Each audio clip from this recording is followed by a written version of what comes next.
와이팜 엑스포 2024 스마트 귀농귀촌 청년 창업 박람회 개막식을 시작하겠습니다. 큰 박수 보내주십시오.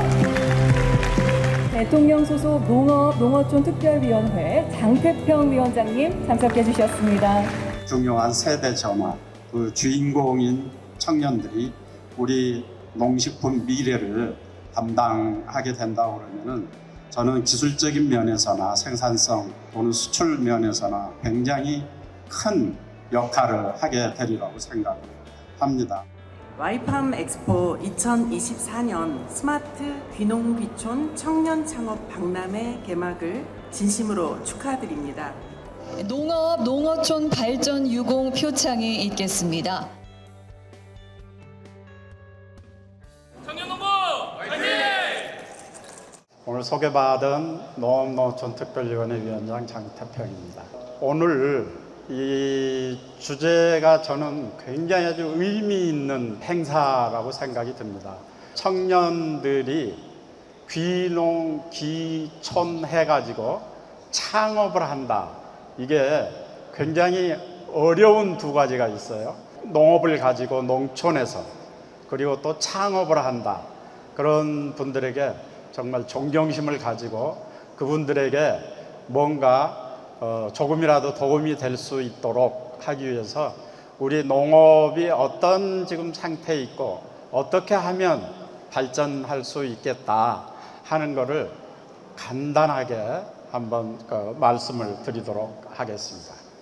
우리 농업에 대해서 이렇게 생각해 보면은 우리가 1960년대부터 개발연대 초기죠. 초기에 우리 농업은 경제 발전에 있어서 먹는 문제를 해결해 주는 첫 번째 관문 역할을 했습니다. 그때 그리고 우리 농자 천하지 대본이라는 말이 그 옛날에 있었던 말이지만 그때까지만 해도 우리 농업 부분이 우리 산업에서 차지하는 비중이 굉장히 높았죠. 그렇게 해서 우리 개발연대를 어떻게 보면 이끌어갈 힘을 뒤에서 줬다 그런 생각이 들고 그렇게 해서 우리가 한강의 기적을 이루었습니다. 근데 이제 그렇게 했는데 요즘에 와서 보면은 우리 경제가 굉장히 어렵다고 하거든요. 어려운 이런 상황에서 우리 어려운 경제를 뚫고 나갈 수 있는 그런 힘을 얻을 수 있겠는가.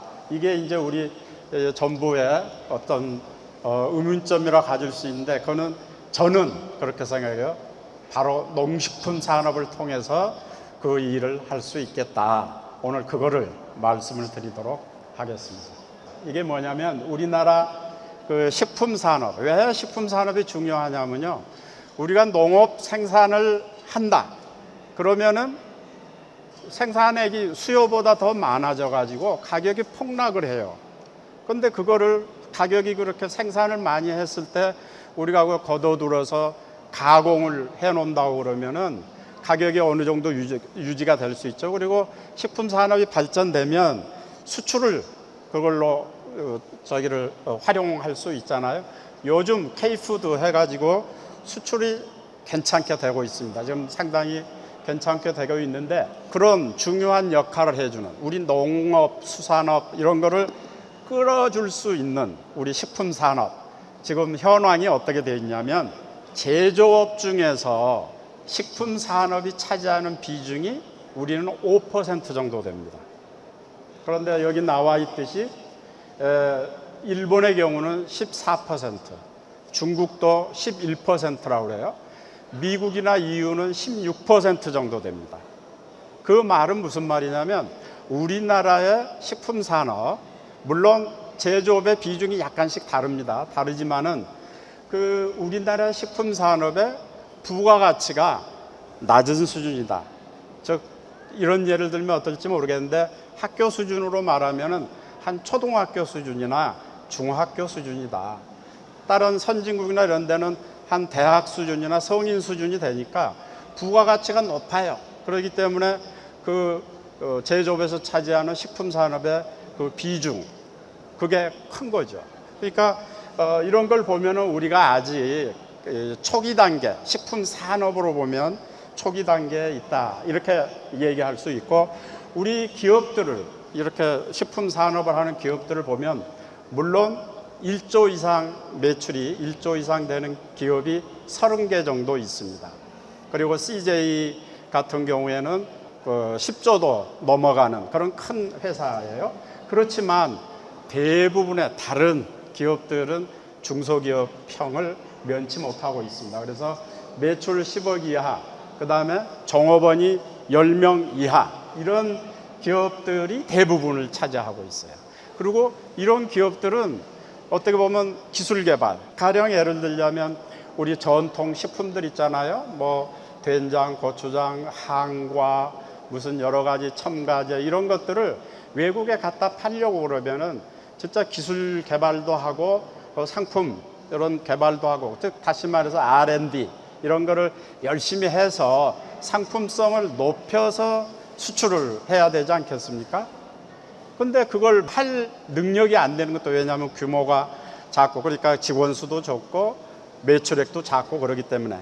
그래서 이런 거를 정부가 잘 도와줘서 생산성을 한 배 정도 이렇게 올려주는 그런 역할을 좀 해보자, 이렇게 하면은 좋을 거다, 이런 얘기고요. 우리가 대외 의존도 아까 얘기했습니다마는 우리 대외 의존도가 70% 정도 됩니다. 그러면 식품을 만들 때 우리 국내에서 생산하는 이런 원료 비중을 한 10% 정도라도 올려보자, 이렇게 하고, 그 다음에 우리가 생산해서 수출하는 게 지금은 10% 정도밖에 안 돼요. 다른 나라들은 30%, 50% 이렇게 됩니다. 그러니까 우리는 수출을 전제로 생산한다기보다는 그냥 국내 이렇게 생산하고, 그리고 남는 거 어떻게 보면 외국으로 가는 이런 건데, 네덜란드 경우 보면은 아예 수출을 목적으로 해서 생산을 하는 거예요. 그러니까 거기는 늘 국제 경쟁력이 그렇게 들어가 있는 거죠. 그래서 이런 부분들을 지금 말씀드린 대로 각 분야별로 노력을 하고 정부가 함께 또 지원을 하고 그렇게 해서 발전을 시키면은 우리가 충분히 빠른 그런 발전을 할 수 있겠다. 감사합니다. 네, 고맙습니다.